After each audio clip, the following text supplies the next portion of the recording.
சட்டமன்றத்தில் நான் நிறைவேற்றக்கூடிய சட்டங்களுக்கு முட்டுக்கடை போடுறத தன்னுடைய முதல் வேலைன்னு ஆளுநர் செயல்படுறார். சொன்னதை செய்கிறவன் தான் உங்கள் முன்னாலே நின்று கொண்டிருக்கக்கூடிய இந்த ஸ்டாலின்.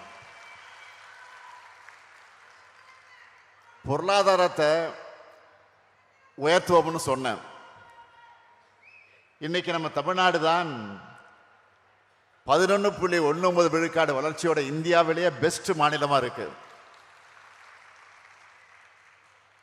இந்தியாவுக்குள்ள இன்வெஸ்ட்மெண்ட் பண்ணணும்னு எந்த நிறுவனமாவது நினைச்சா அவங்களுடைய ஃபர்ஸ்ட் சாய்ஸா தமிழ்நாடு தான் இருக்கு. அதே போல விவசாயத்துக்கும் பாசன பரப்பு அதிகமாயிருக்கு, விளைச்சல் அதிகமாயிருக்கு, லாபம் தர தொழிலா மாறி இருக்கு. இந்தியாவிலேயே கல்விக்காக தமிழ்நாடு செய்கிற அளவுக்கு எந்த மாநிலமும் செய்யலன்னு பெருமையோடு சொல்ற அளவுக்கு மாதிரி பள்ளிகள், முதலமைச்சரின் காலை உணவு திட்டம், இல்லந்தடி கல்வி, புதுமை பெண் தமிழ் புதல்வன், நான் முதல்வன் செயல்படுத்திக்கிட்டு இருக்கோம். நம்ம பிள்ளைங்களும் பள்ளி கல்வி, உயர்கல்வி, போட்டித் தேர்வுகள் எல்லாத்துலேயும் அடிச்சு தூள் கிளப்புறாங்க. அடுத்து மருத்துவம். தமிழ்நாட்டோட மருத்துவத்துறை பற்றி சொல்லணும்னா தமிழ்நாடு இப்போ மெடிக்கல் டூரிசத்தினுடைய மையமாக விளங்கிட்டு இருக்கு. வெளிநாடுகள் இருந்தும் மருத்துவ சிகிச்சைகளுக்காக இங்கே தான் வராங்க. இந்த தரமான மருத்துவத்தை உங்கள் வீடுகளுக்கே கொண்டு வந்து சேர்க்கத்தான் மக்களை தேடி மருத்துவம்னு ஐநா மன்றமே பாராட்டுகிற திட்டத்தை நாம் செயல்படுத்தி இருக்கோம். அது மட்டும் இல்லாமல் இன்னுயிர் காப்போம், நம்மை காக்கு 48, இதயம் காப்போம், பாதம் காப்போம், நலம் காக்கும் ஸ்டாலின் ஏராளமான திட்டங்கள் மக்களுடைய உயிர்களை பாதுகாத்துட்டு இருக்கு. அடுத்து மற்ற மாநிலங்களை பார்த்தீங்கன்னா பெரும்பாலும் அந்த மாநிலத்தோட தலைநகரமும் முதல்நிலை நகரங்களும் தான் வளர்ந்துருக்கும். ஆனால் நம்ம தமிழ்நாட்டில் தான் இப்போ 2ஆம் நிலை 3ஆம் நிலை நகரங்களும் வளர்ந்துருக்கு. சாலைகள், பாலங்கள், போக்குவரத்து, குடிநீர் வசதின்னு உட்கட்டமைப்பு வசதிகளை பெற்றிருக்கு.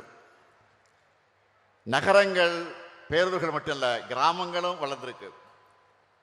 இது எல்லாத்துக்கும் மேல சமூக நீதி அரசை நாம் நடத்திக்கிட்டு இருக்கோம்.